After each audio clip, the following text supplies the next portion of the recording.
Hi, everyone. I hope everyone is safe and healthy wherever they're joining in from. Before we start, I just invite you guys to check in with the group, um, message where you guys are calling from, and tell us a little bit more about your social enterprise or your impact driven organization. We'll just wait for a few minutes for the other attendees to join in, and then we shall start.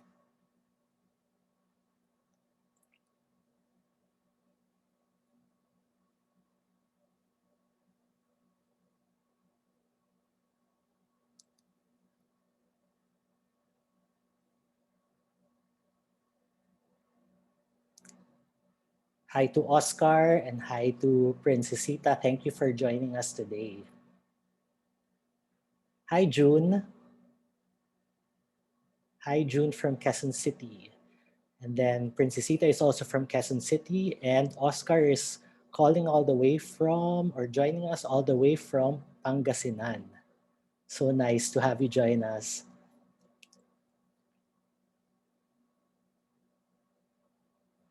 San Ildefonso, Bulacan. Wow, nice.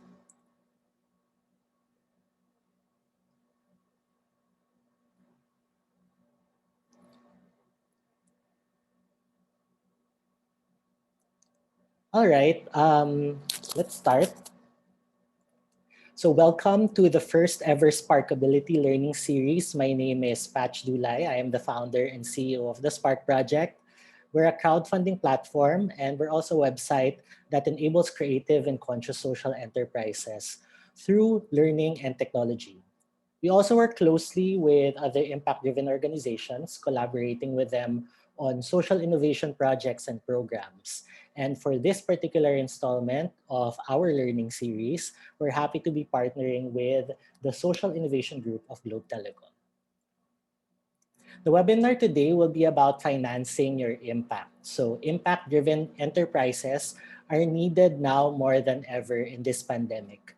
Today, I will discuss the different funding types um, available for impact-driven startups, social enterprises, and mission-driven organizations. Although it's very similar to how tech startups are being funded today, but impact-driven startups or social enterprises have also their own benefits and challenges.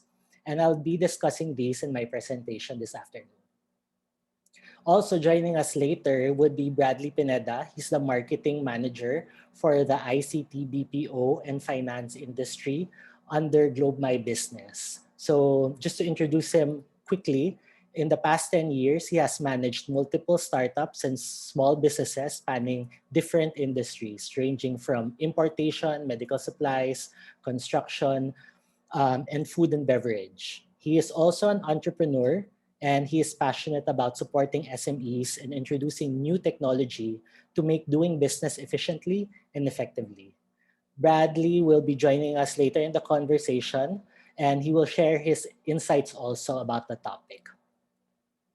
So also before we start, we will also have some time for question and answers later. So if you have any questions or insights during the presentation, you may share them through our Q&A box and we shall try to answer as many questions later as much as possible.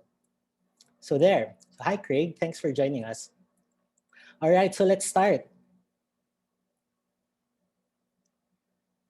So we're here today because the topic for today is about financing your impact. And you're here today because you're looking for ways on how to finance your advocacy, finding ways to funding your advocacy, funding your startup, funding your social enterprise.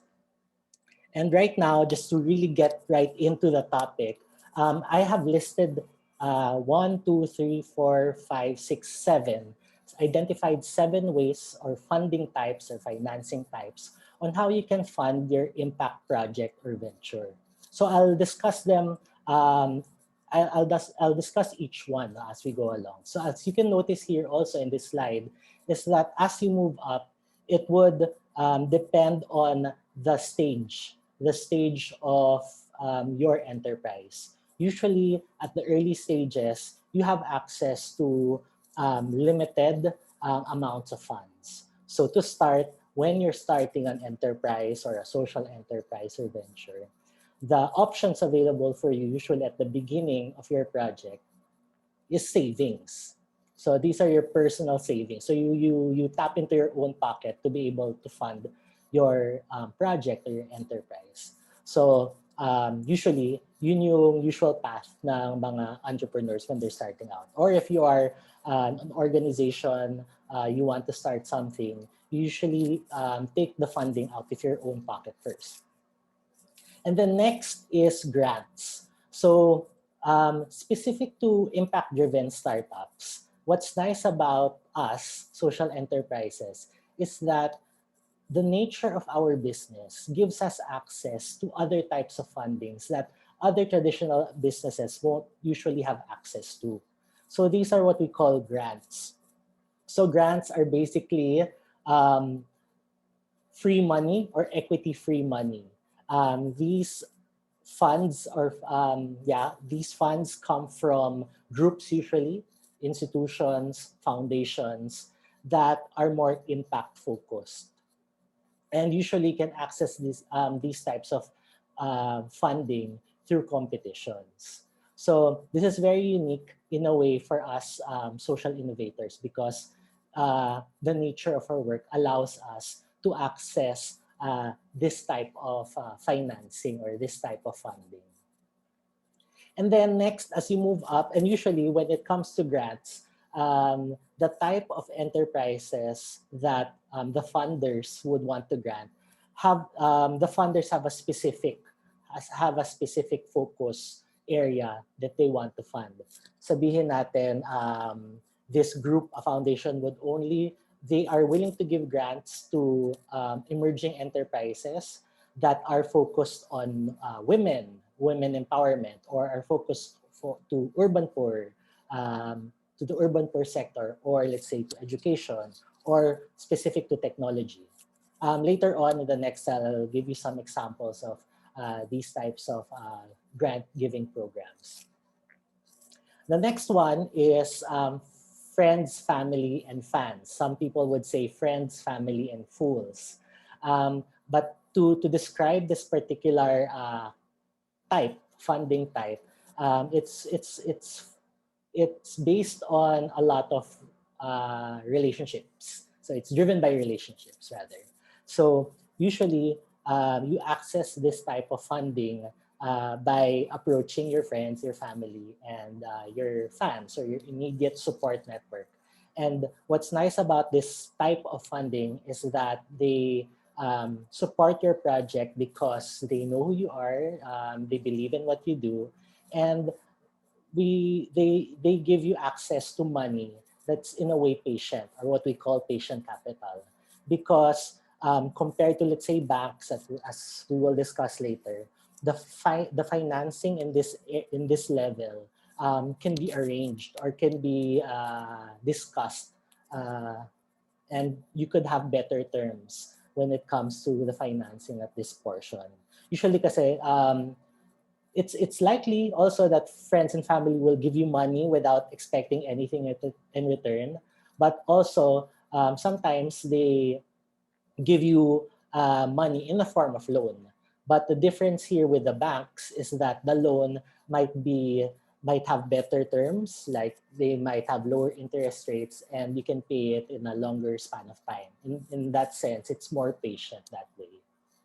And then as you move up along, you can access banks or microfinance institutions for loans. So loans given by these institutions, banks and MFIs, you can access them if you qualify for their bank loan. So that's the caveat there. And usually these banks have different qualifiers or different guidelines in being able to be cleared to be given a loan. And they also have particular interest rates here. So they really look into the business already in itself and see your capacity to repay the loan that you're going to borrow from them. So sometimes if you're at the early stages, if you're in the idea stage of your enterprise, it's harder for you to actually access banks and MFIs and loans because you can't you can't prove to them yet, or you can't show them any capacity for you to repay the loan. And sometimes it's also more costly because these banks would also ask for collateral. So it could be, isasangla mo yung bahay mo o yung kotse mo, or anything that can assure them that you can repay the money that you're gonna loan from them.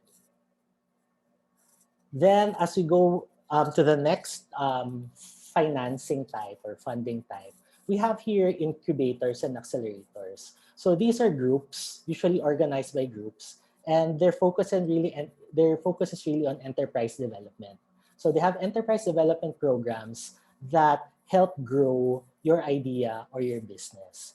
And at this stage, usually these incubators and accelerators, if you approach them, they may give you some funding, seed funding, or if not, they can give you non-monetary type of support that can help you grow and refine your business.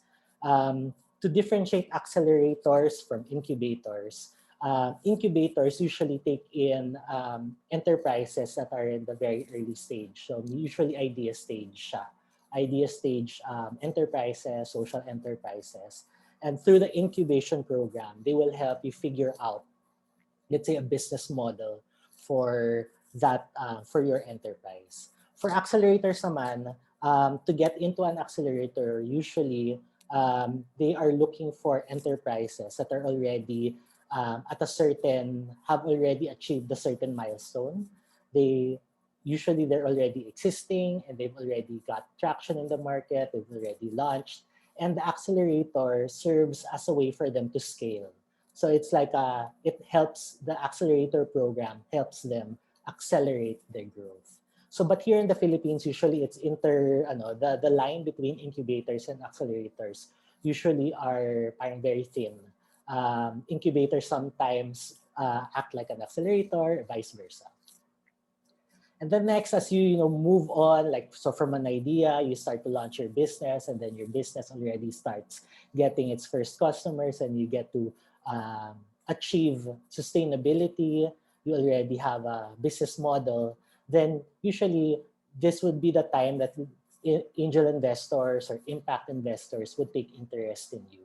So here at this level, or before that, how do we define impact or angel investors? So these are individuals, high net worth individuals with lots of money that they are willing to give to promising ideas, promising startups, and they're willing to give that money, and not just money. Sometimes they're also willing to give mentorship or different kinds of support to these entrepreneurs and enterprises.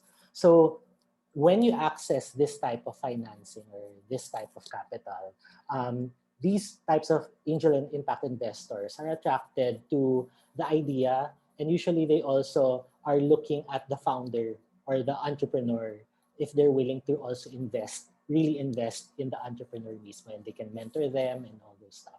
Usually kasi the angel investors are more stereotypically, they're high net worth individuals who have lots of money. So they're usually at the earlier more senior in their career, and they have accumulated so much wealth that they want to give back and start helping the next generation of entrepreneurs. So it's nice if you get to find them. And these different siguro ng impact investors is that they are also very interested in the impact that you are set to create through your business, and not just like the profit that you're creating. And then after that is the venture capitalists or VCs. And right now in the impact space, we have your impact ventures. Diba? So these are not individuals, but rather they are firms or like groups that invest in enterprises that have high potential for growth. So their business model as an organization really is to invest in different enterprises that they find promising. And hopefully, in the long run, they get a return on their investment. And if they're an impact investor, not just a return on investment, but a return on impact.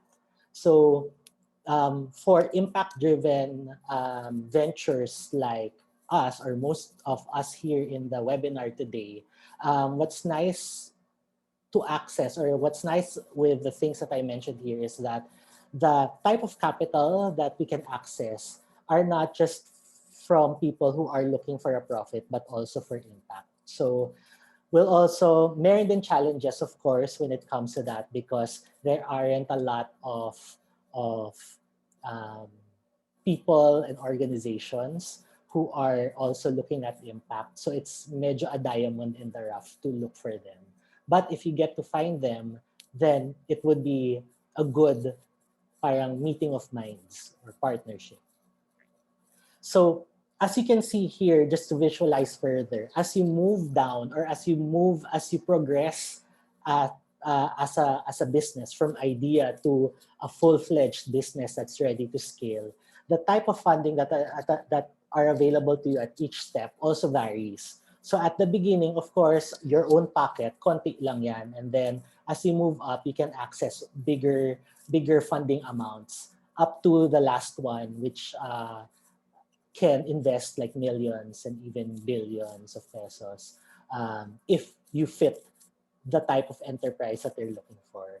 Just to give you an example of some organizations at each level. So here at the grants, so you have here Globe Future Makers, BPI, CNAG. So these are just some of the things that I've observed in the past years, who are proactive in giving out grants.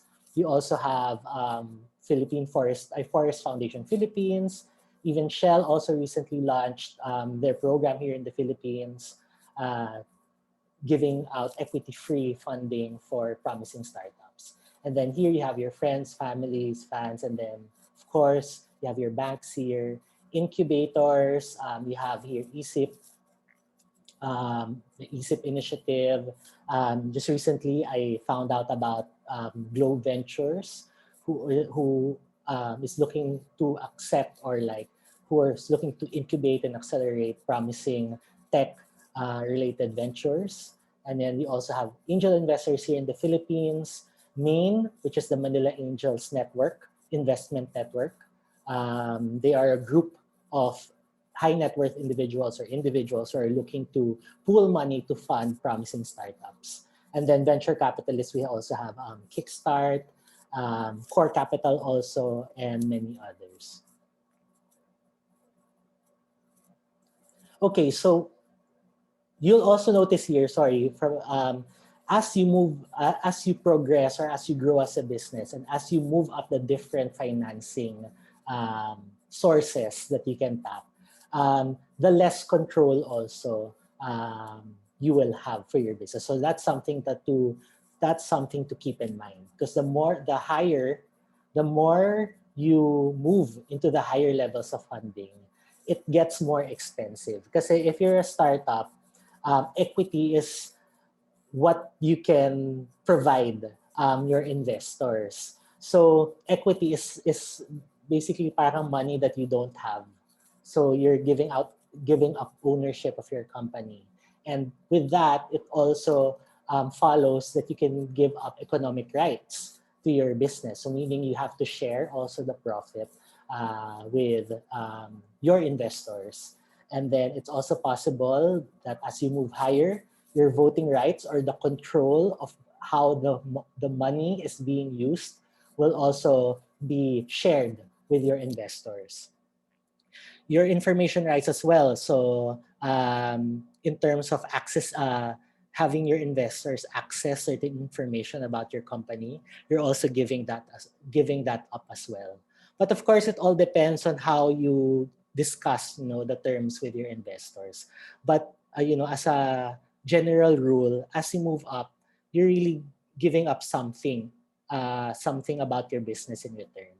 So I think the question here is that if what you're giving up is something worthwhile to you. But also, what's important also to take note when you're moving up the funding ladder is to also look at financing or money as a way also, it's not just about money, but it's about access to smart money. meaning the money that you may get and resources or shared resources that you may get through your investors, you can use it not just for scaling your business, but you can also strategically use it as a way to them to be involved in helping you in their operations, for mentorship, for other resources, and strategic partnerships that can help your company grow. So it's not just about the money. So I think that's something that you have to consider as you explore funding opportunities for your business. Okay, so moving on, just a break, or like now that I've ran through the different funding sources that may be available for your business, now it's time, or like now it's best to think, for your enterprises, what is the best type of funding for your enterprise at the moment? So you have to consider which stage are you, and what kind of freedom do I need, do I want for my business, and what type of freedom am I ready to share with my investors?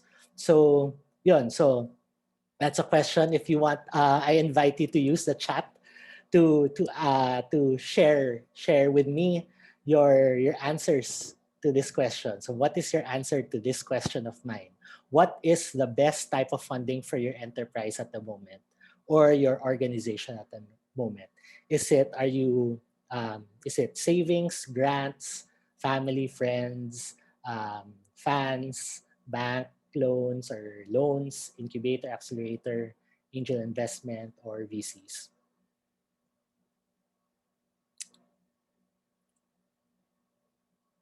Okay. Please share. Okay, bank loans, angel investment,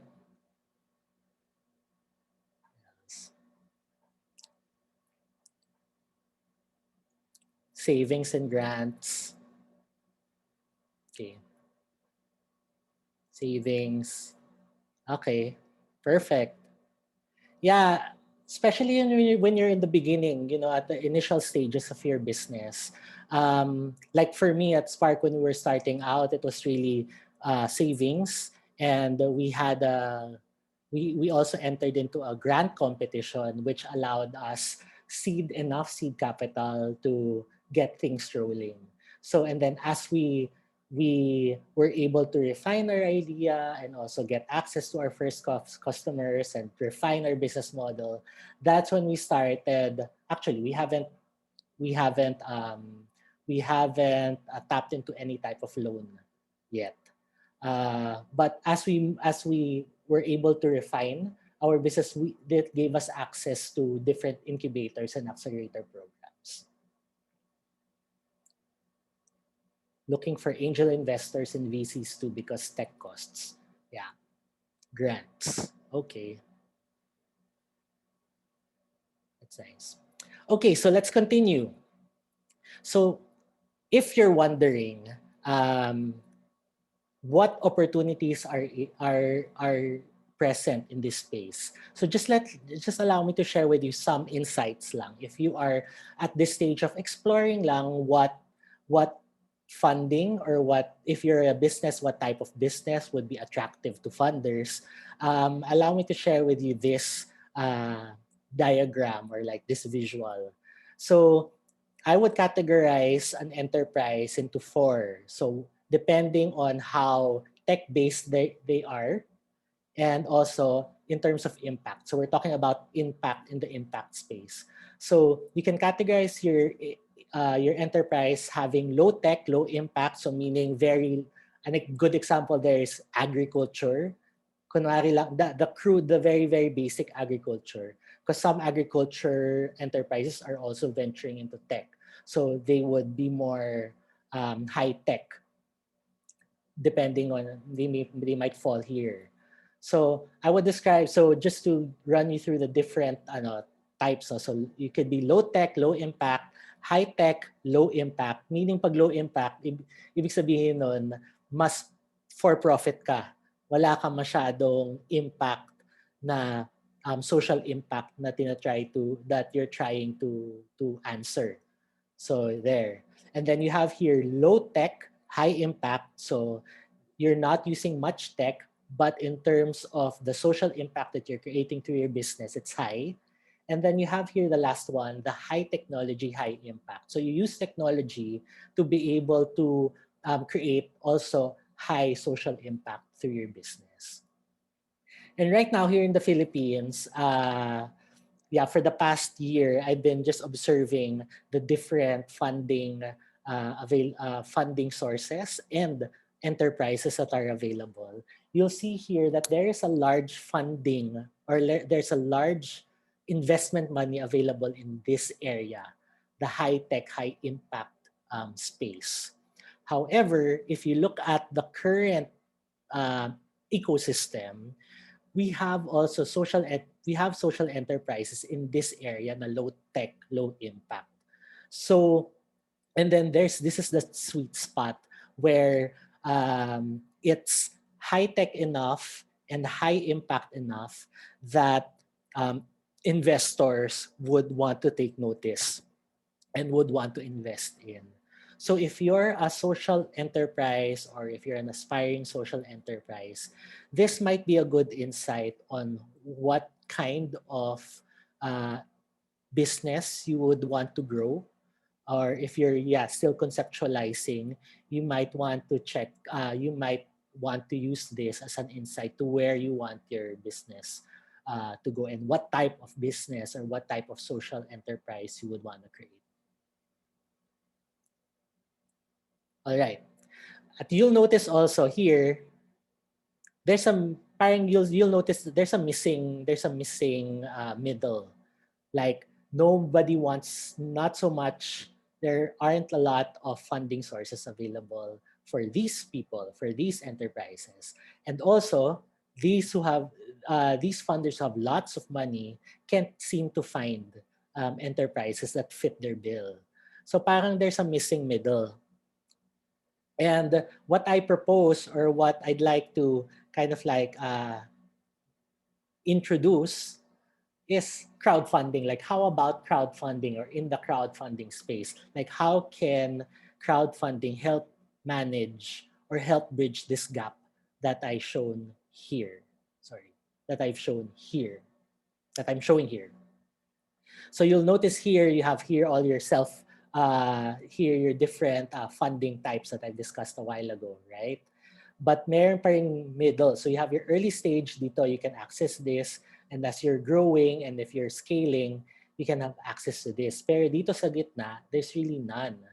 So here at Spark Project, we geek out on the concept of crowdfunding and we're all about crowdfunding.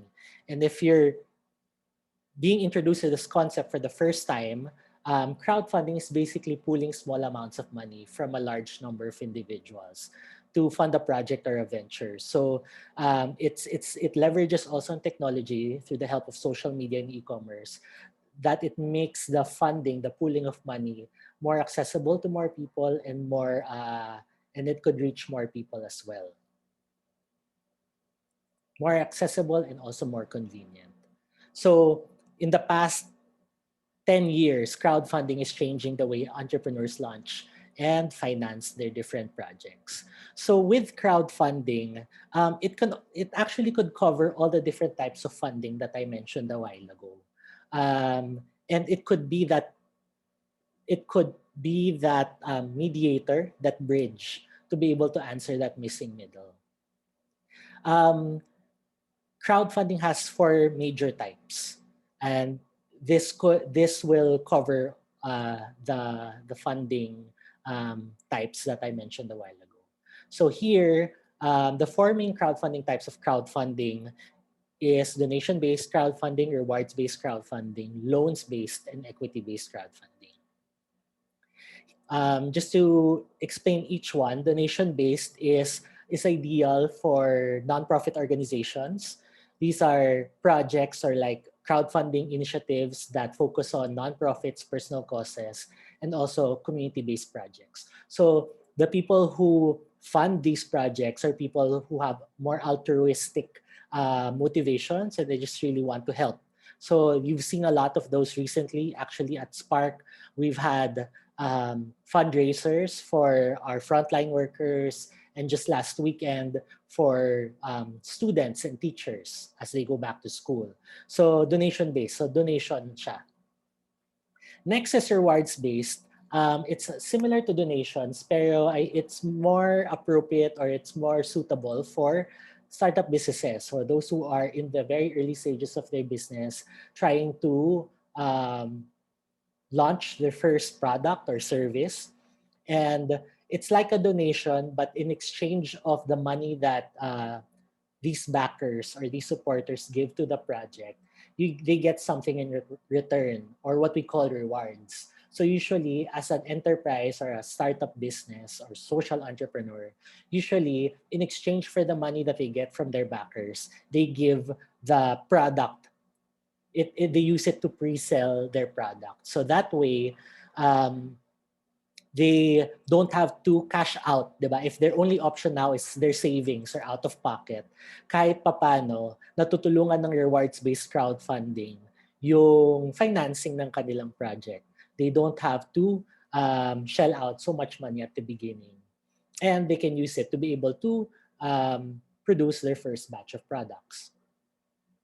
And then next is the higher levels of crowdfunding, which is the loans-based and equity-based crowdfunding.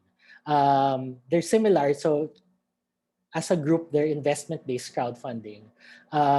These are suitable for existing businesses already who have a proven track record and who have the capacity to pay, just like how a bank would qualify an enterprise.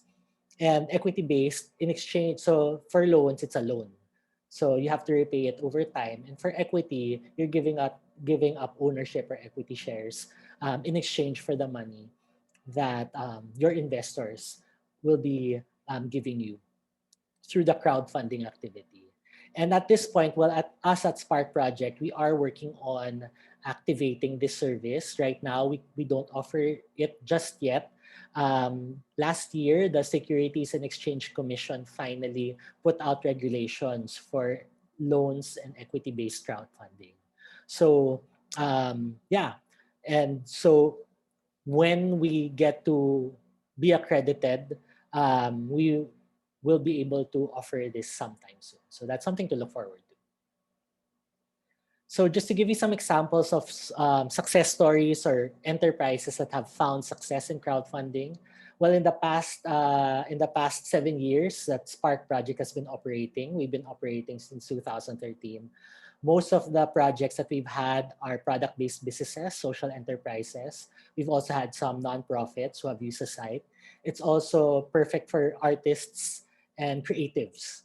So they've used it to be able to fund their work and their projects. So just to give you some examples, we have here a social enterprise, Gouache, who works closely with bag makers in Marikina. We also have Nipa Brew. They're a group of scientists who want to promote the sciences here in the Philippines, but also using it, applying it for different ways, and beer is one of them. Now they're venturing into healthy foods or plant-based foods. And also, one more example is Woven Home Enterprises. They're a social enterprise that works closely with weavers from different parts of the Philippines, like Bangar La Union, and they use the weaves and incorporating it into modern design. And they were able to crowdfund their business back in 2016, I believe, and raised over 200,000 pesos for it. So as you can see, crowdfunding goes beyond just raising money. I think just like with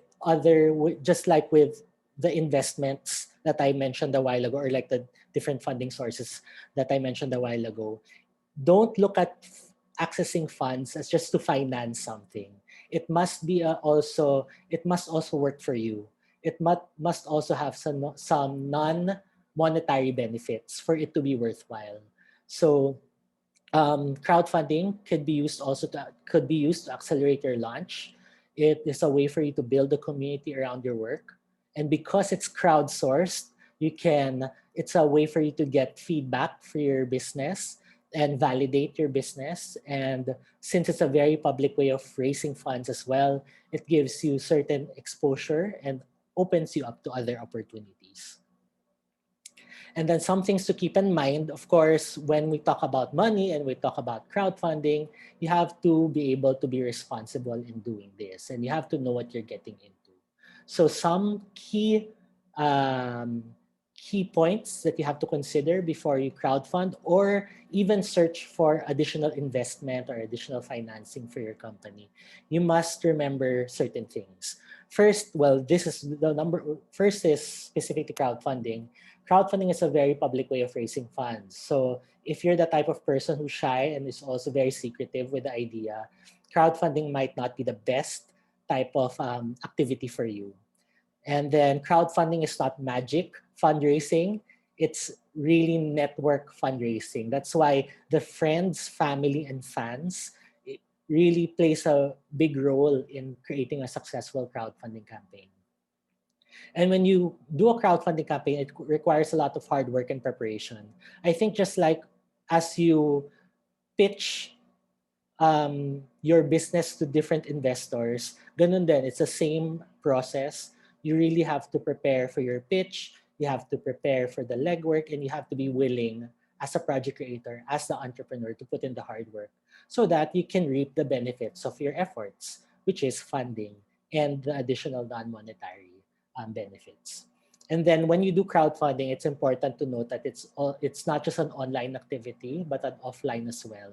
So you have to not just rely on sharing on social media. You also have to do offline work such that's outside, the internet and connect with real people because people want to connect with real people. And lastly, since you're putting yourself out there and you're putting your work out there, you must be committed to delivering what you said you will to your backers. So your accountability to them must be put on a priority. So that's it. That ends my short presentation. Um, and at this point, I hope what I said is something very valuable or valuable to you, and you were able to get new insights.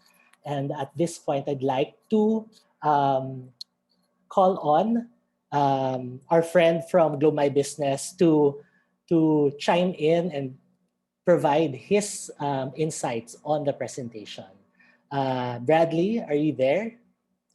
Yes, I'm here, Patch. Thank you. So share enable your video so that our attendees can Yes. see you. Patch, can you help me start my video? Oh yeah, yeah. Yeah. Give me a moment.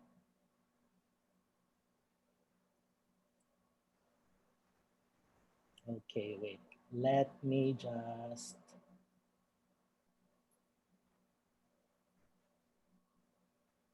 can't seem to find it.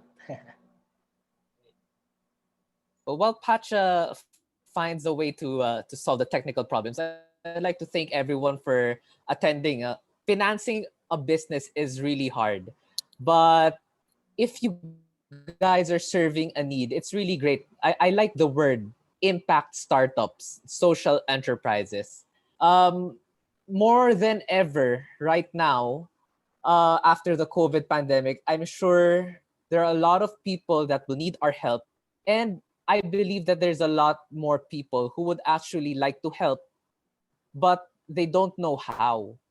Crowdfunding is one of those ways that everybody can pitch in, even if it wasn't their idea, but they can actually pitch in and support a venture that helps a community. So it's really a benevolent activity what you guys are doing here. And when it comes to financing, even though it is a social enterprise, it still is not, in my opinion, immune or exempt from all of the other requirements for other businesses when it comes to seeking finances. So my tip would be number one, make sure that your idea serves a true and identified need. So it has to be a need, especially for you guys, uh, that can address a particular community, that can actually help a particular community or a social issue that can be tackled. Second, second is once you have that idea, you of course you have to have your product or your service.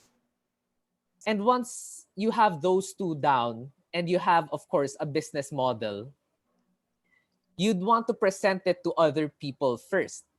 So you want to present it to your friends, to your family, and your fans, as what Patch mentioned.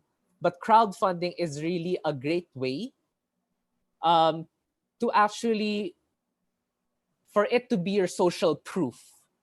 If people respond positively to your crowdfunding project, this could be um, not just funding, as what Patch mentioned, but this could be a stepping stone to a lot more opportunities. You can present to angel investors, even grants. Oh, there you go. Here, there you go. Hi, everyone. So a lot of people already said that they were looking for grants to fund their social enterprise. Even before that, I would suggest crowdfunding as a stepping stone towards that, because if you have successfully crowdfunded your project, that is already proof. That's already the social proof that your idea is something that people are going to bet on. So you can get that grant easier. And in the future, if you're considering the angel investors or the VCs to go into your company, there's no better proof than a successful crowdfunded project, because that only shows that people are listening and people think it's very relevant to their community or to the times right now. So those are my 2 cents on it. Thanks, Bradley. Yeah. Thanks for the input. As we wait for questions, I know also that you are an entrepreneur yourself, right? Over the past 10 years, I've been in medical supplies. I've been in farming poultry. We have a poultry farm, even the restaurant business. So I've been in a lot of industries as well. So, when you were starting out, how would you fund your different initiatives or ventures?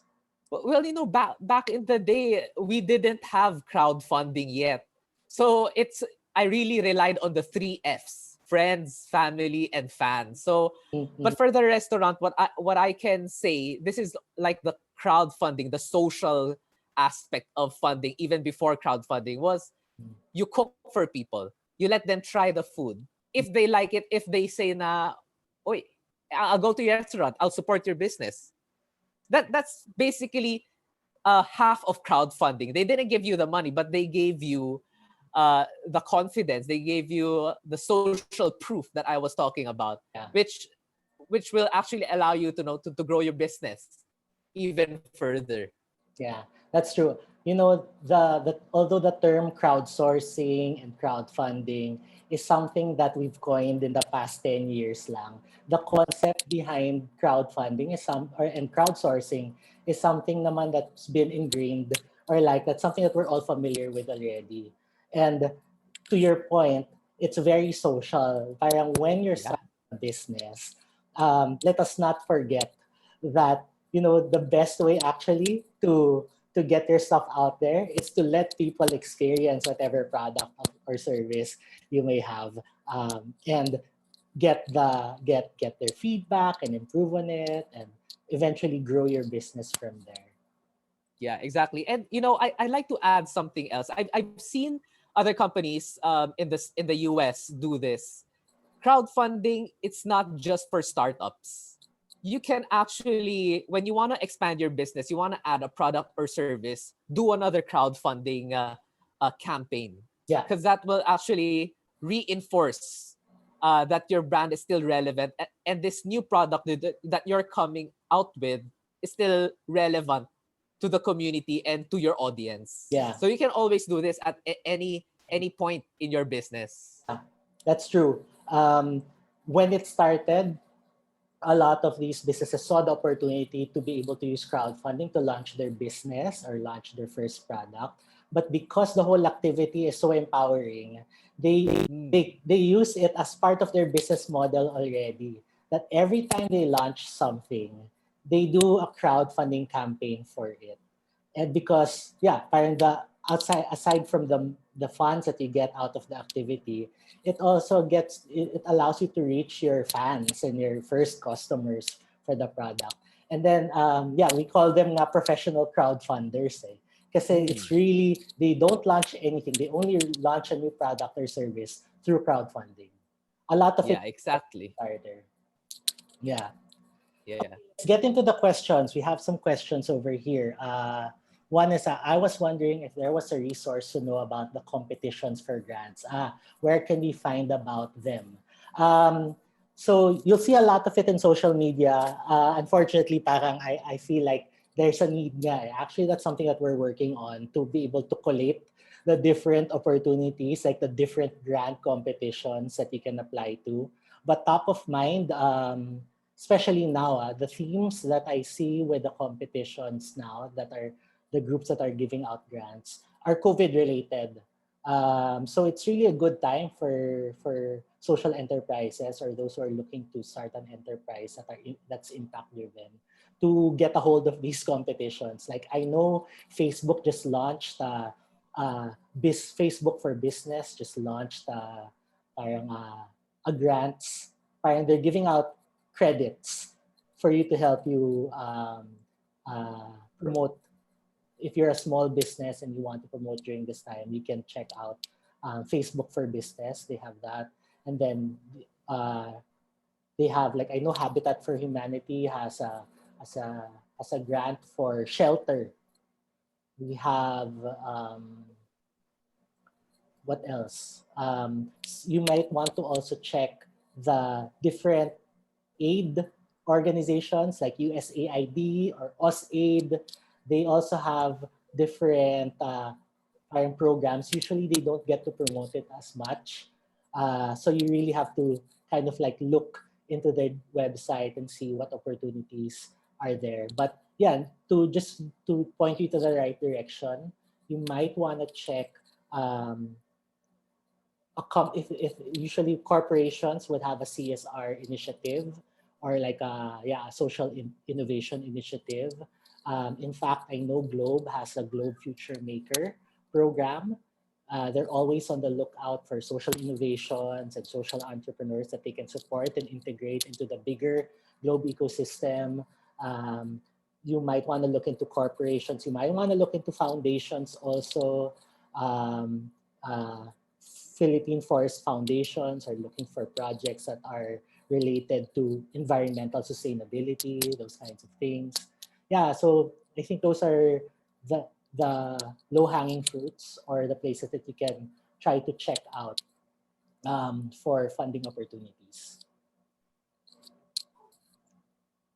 We have another question here with no track record to speak of from June. So with no track record to speak of, how would I start to crowdfund my social enterprise? I am starting a tech box training for people with disability. My advice for you, June, is to, before you even consider crowdfunding or any type of external fundraising, you have to do a proof of concept or work on your idea to a certain milestone or to a certain level that it's easier to pitch and present it to people. The more I talk about track record or proof of concept, because the more that you have it, the easier it is to convince people to get on board and invest in you or crowdfund your business. So when people approach us for crowdfunding, usually if the project or the enterprise is still in its idea stage, we tell them to refine the idea further and come back when they have already a proof of concept. so that it's easier for them to crowdfund. Because it's very likely, I'm like 100% sure, if you crowdfund with an idea, it won't get funded at all. It's hard.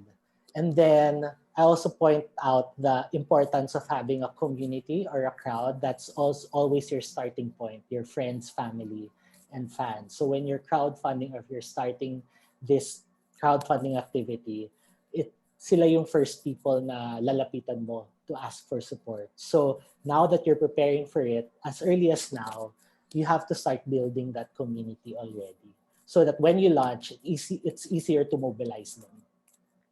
Mm-mm. Yep. Patch, I'll just chime in on that, no? Yes.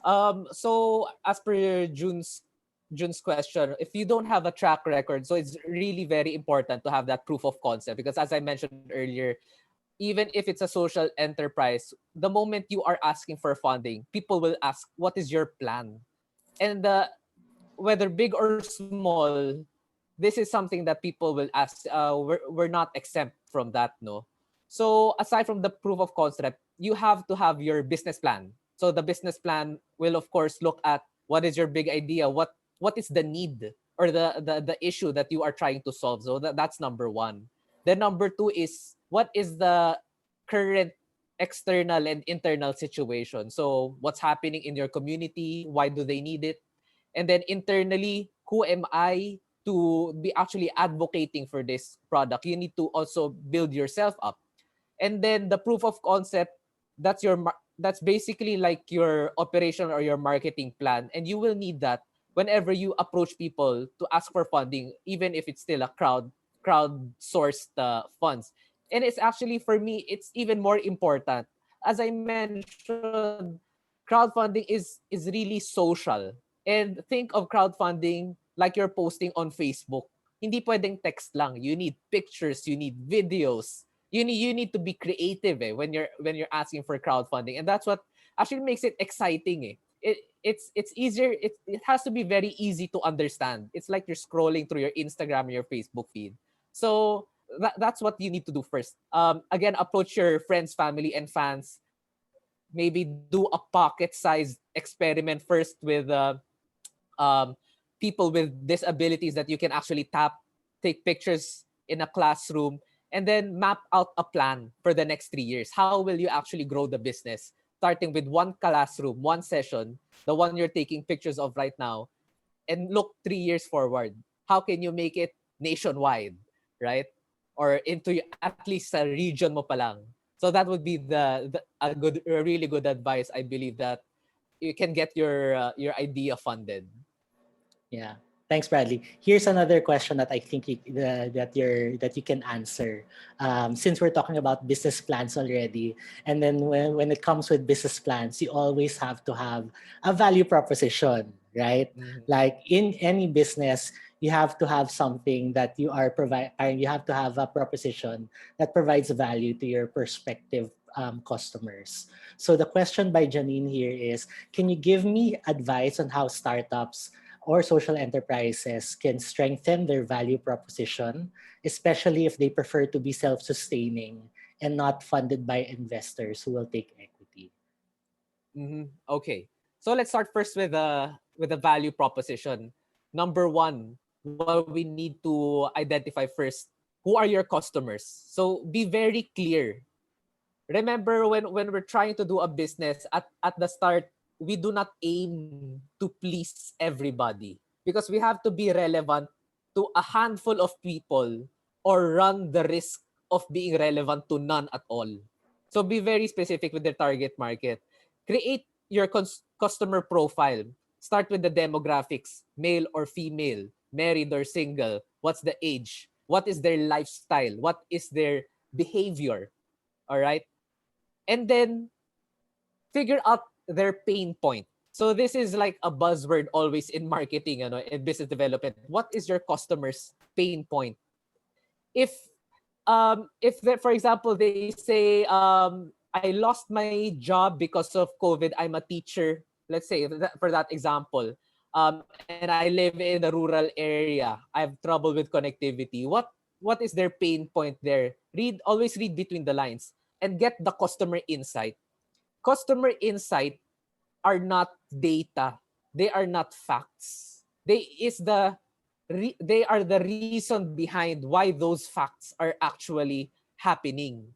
So if you have that customer insight, let's just say, for example, I'm a company. I started out in the province. My customers are the indigenous people there who are weavers.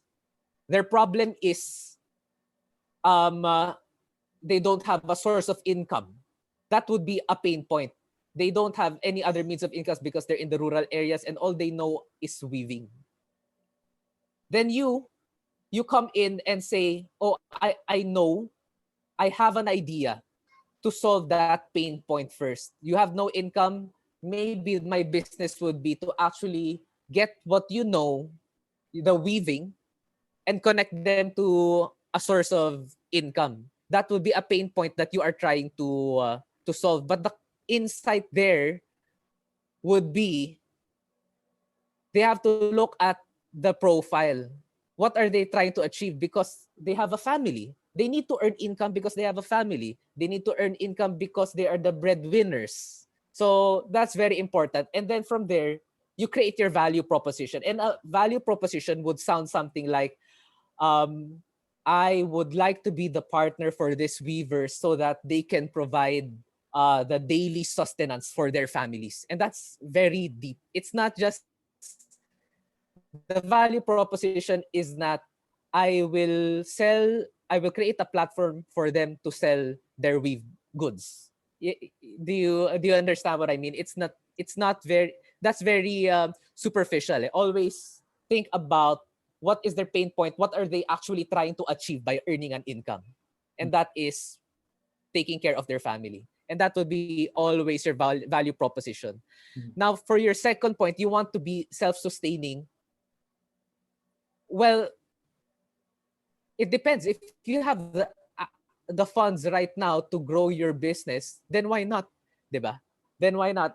But for me, the funding does not it doesn't matter what your value proposition is when it comes to funding. It's two different things eh. Your value proposition will strengthen your brand, and from there you can either grow it yourself or pitch it to VCs or to crowdfunding so that it can get funded. So, but either way, you will need a very strong value proposition in your plan, marketing and business plan. So either way, So there. yeah, either way, position is very important, right? Mm-mm. So you mentioned something, yeah, Bradley, you mentioned something about the pain point, and we talk about pain points all the time. And it's nice that you mentioned that when we talk about pain points, hindi lang siya yung, kailangan ko ng pagkain. I think also for social enterprises, or those who want to dig deeper into what a value proposition or what these pain points are, it's also important, it's also good to look into the parang societal pains.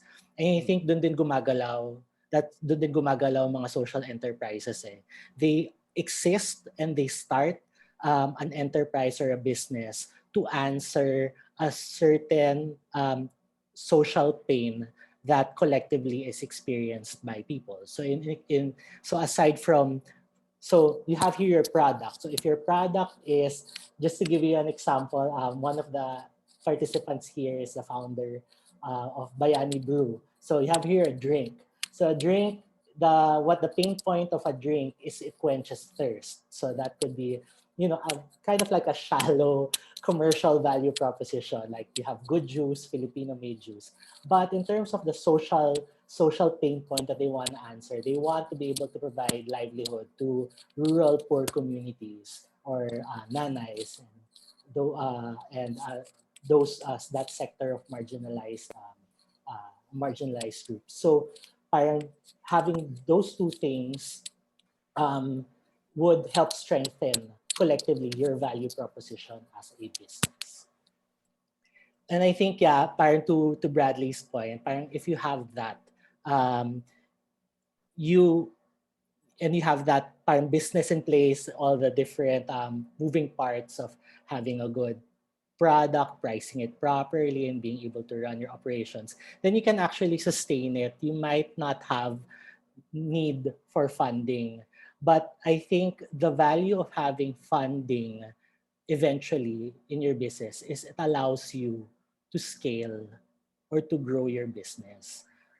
We're not saying that you can't achieve scale without the only way to achieve scale is funding or like investors. You can do it naman on your own, but it might take a longer time. So I think yun, parang something that you have to think about as an entrepreneur, as a business founder, is how could I balance the growth of my business versus the amount of money that it takes for me to grow it, and how much am I willing to kind of like how much control am I willing to give out to investors, how much uh, equity share am I willing to share with my investors, those kinds of things. Mm-mm. Okay, any more questions? I think we have one here from, so the Spark project have plans in linking with you, ST, PCIERD, or any crowdfunding for university-based tech startups. Funding is a common concern for those startups. Yeah, we're very open to working with the UST. We have worked with the Negosyo Centers before. They've invited me to speak to their entrepreneurs. So we're very open to those kinds of things. We just never been invited to partner up. But yeah, if you're interested, I you can email me. Uh, email me at patch@thesparkproject.com. We have another question here from Janine. This could be our last question. So on crowdfunding, what would you say are the most common pitfalls of those that were not able to reach their target or gain any traction? Um, Pitfall. So why do they not succeed in crowdfunding?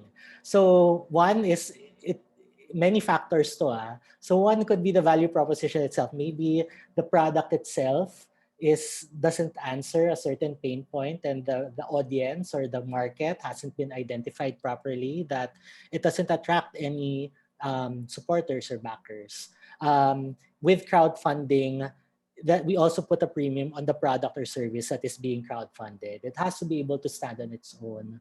Although there are many ways for you to get the attention and be attractive and be interesting for people to support, but at the end of the day, if what you're offering does not solve a problem, a pain point, or a social problem, then it's harder.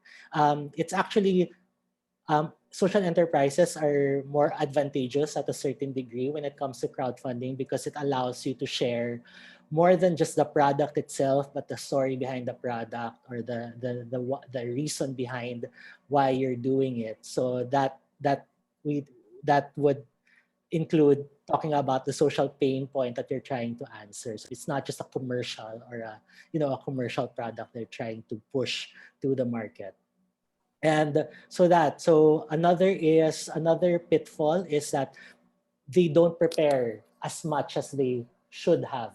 So we're preparing for a crowdfunding campaign, it would usually take you 2 months if you want to do it not stressfully before the campaign actually publishes. So what do you do in those 2 months? A lot of those is like strategy, marketing strategy, um, um, putting in a pitch video, putting together your campaign. So those kinds of things. And if you don't spend enough time in the pre-work that you have to do, usually when the campaign starts, you'll have a hard time achieving your funding targets. So yeah. Yeah, I'd like to chime in on that, Patch. So, like I mentioned before, a successful crowdfunding campaign would really be based on a very good business plan. So, yan yung we mentioned earlier about a very strong value proposition. And it really is a storytelling exercise. Crowdfunding campaigns are really storytelling exercises. You need to to have a start. What is the problem that our community needs, and you need to show it in creative means. not just text. You need video, you need pictures. It has to be very compelling to the audience. And if I were to guess, most of the failed campaigns lacked in the storytelling aspect. Because anyone can say that I'm gonna help this community sell their products, pero it doesn't. If the audience cannot relate, oh, anyone can just do that. And there are a lot of communities who need their products sold. Why do we need to fund this particular community? So that is really the biggest question mark, the biggest question that needs to be answered. How is my situation very compelling to those people who want to fund my social enterprise? So there. Okay. Yeah, thanks, Bradley. Okay, so that yeah, we're down to that last question, and we that's all the time we have for this afternoon. So yeah, that ends our Sparkability learning session for today. Before we end, I'd like to invite everyone to send us their feedback on this session. We will be sending out surveys after this session, and I hope you please do answer them so that you can help us improve the sessions that we'll have in the future. Because this being our first ever Sparkability learning session. We also like to invite you um, to a workshop that we will be doing. Oh, before that, I'd like to thank our partners at Globe for helping us make this session happen. And you will be expecting more from us, our collaboration in the next events to come. Speaking of events to come, we have next week, we have a workshop that we are hosting next Thursday. It's design research for your enterprise. So if you're a business that is looking to pivot, or you're looking to create new products and services for your business, design research is something that you might want to learn more of. We have our speaker, our speaker for next week, which is Oliver Salva. He's Spark's friend. He's a founder of Curiosity. .ph. They're a design research firm, and they have helped different companies, both big and small, in helping them research better and come up with better products and services. So it doesn't you don't have to, if you're a business that is in the process of creating a new product, this is great for you. And if you're a business who already have something in mind, maybe have prototype or have launched it, but you want to make sure that you're spending the right time and resources on that product, this workshop would be um, would be perfect for you as well. Unlike this one, which is a webinar, this is a workshop, so it's from 2 p.m. to 5 p.m. So I hope you get to join us next week. And then if you're interested in sparking your own project, I invite you to go to the sparkproject.com. That's our crowdfunding website, and you can start your project from there. We do have a screening process, and we do give feedback on how you can improve your projects. And then lastly, if you are looking for more resources, so this is one of our goals, and this is one of our latest projects, which is sparkability.org. It's a learning platform that we just launched last May. Our goal is to really put together a library of courses and resources, and also opportunities. We saw that gap, that there aren't a lot of, and there's no platform that consolidates all opportunities also for social enterprises. We want to be that, and this is Sparkability. It's a platform for tools and resources that can help you spark a better normal. So if you want more of resources that can help you, we have a growing library there, and I invite you to go visit and check out the content that we have there at the moment. And yeah, that's about it. Thank you again, everyone, for joining us this afternoon. We hope you found the program today very insightful and meaningful, especially during this time of pandemic. Thank you again to Bradley and to our partners at Globe Telecom. And until our next Sparkability learning session, see you and have a great afternoon. Bye.